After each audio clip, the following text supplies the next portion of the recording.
You have a question? Oh, yes, I have an answer.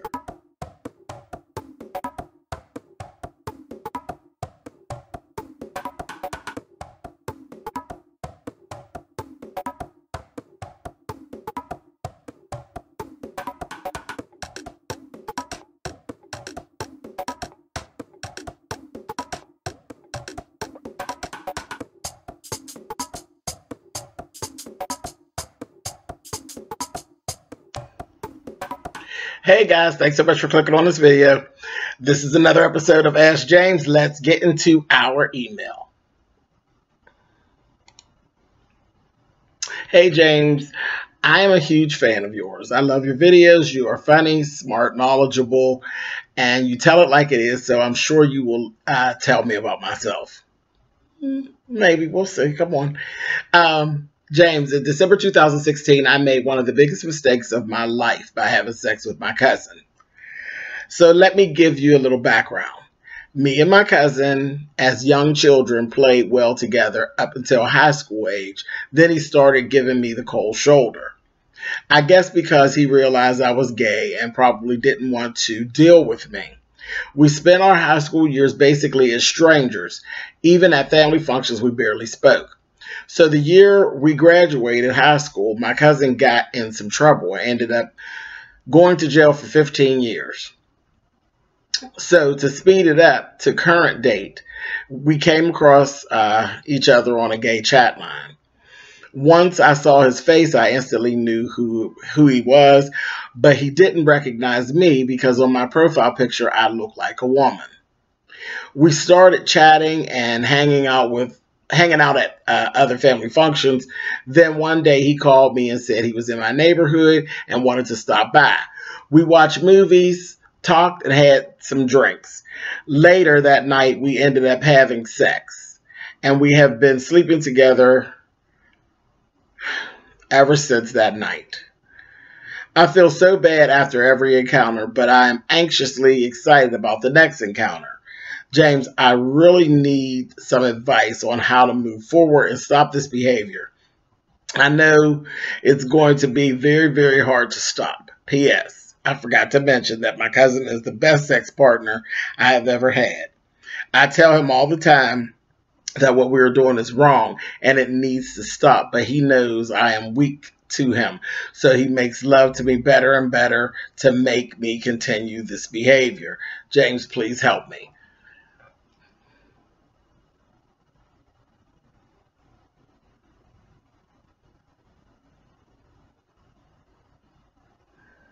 Okay. All right.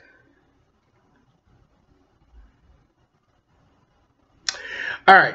A lot of little stuff going on here. I'm going to start with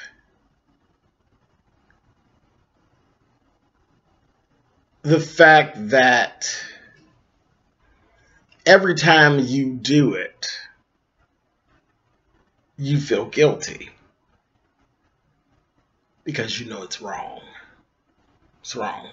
I don't have to sit here and go through incest and what it means, and it is what it is.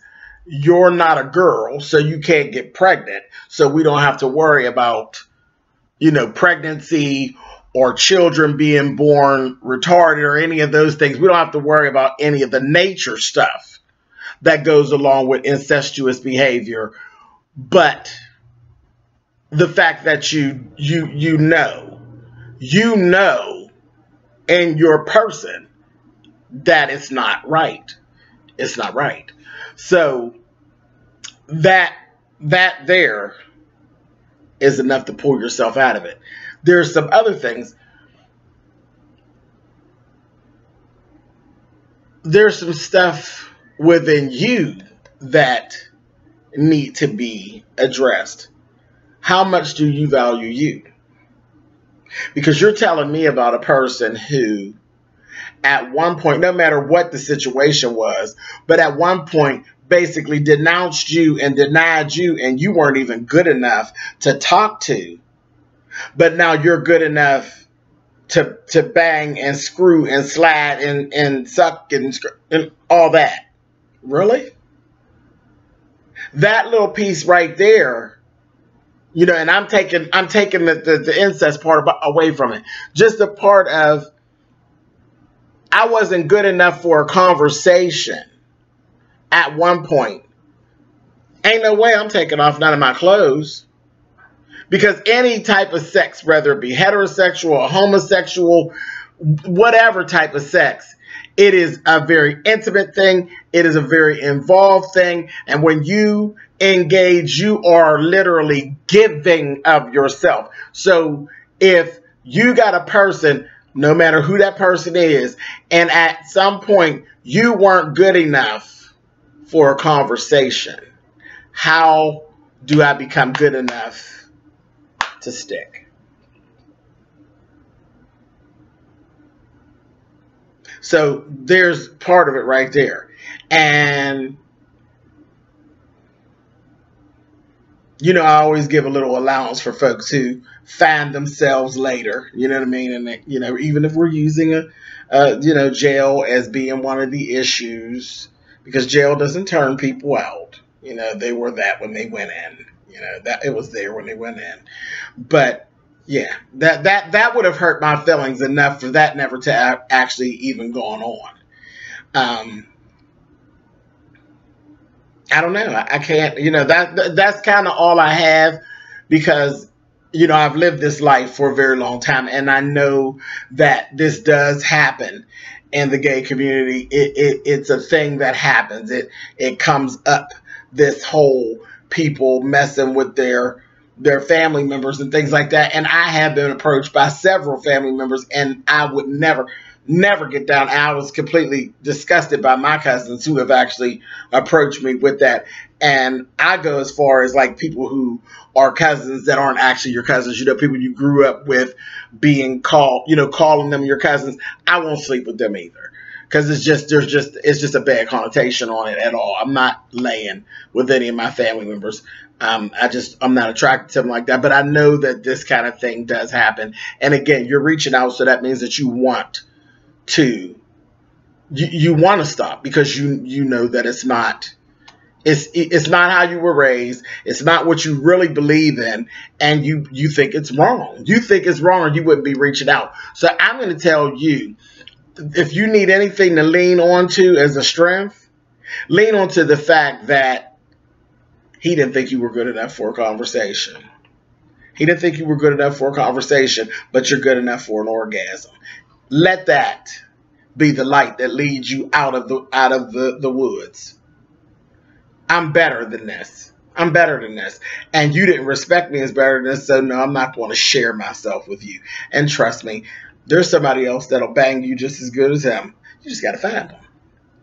They're out there. Trust me. He ain't the only one to know how to do what he does.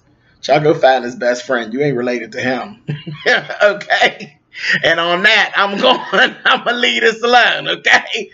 But yeah, just, you know, just lean on your self-worth, baby. And your self-worth is enough to pull you up out of that situation.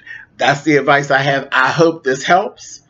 And I hope you don't feel like I beat you up too much, because that was not my intention. Not at all. But yeah, self-worth. First. You first. Okay? All right. Later. You have something you need to get off your chest, or something you need some help with? I'll give it my best shot. Send me an email to spillitboy@gmail.com, and in the title line, you want to put "Hey James" to make sure that I actually see it. If you don't put "Hey James" in the subject line, I'm not going to see it. It's going to continue to be an issue. So send me an email and we'll talk about it. Later.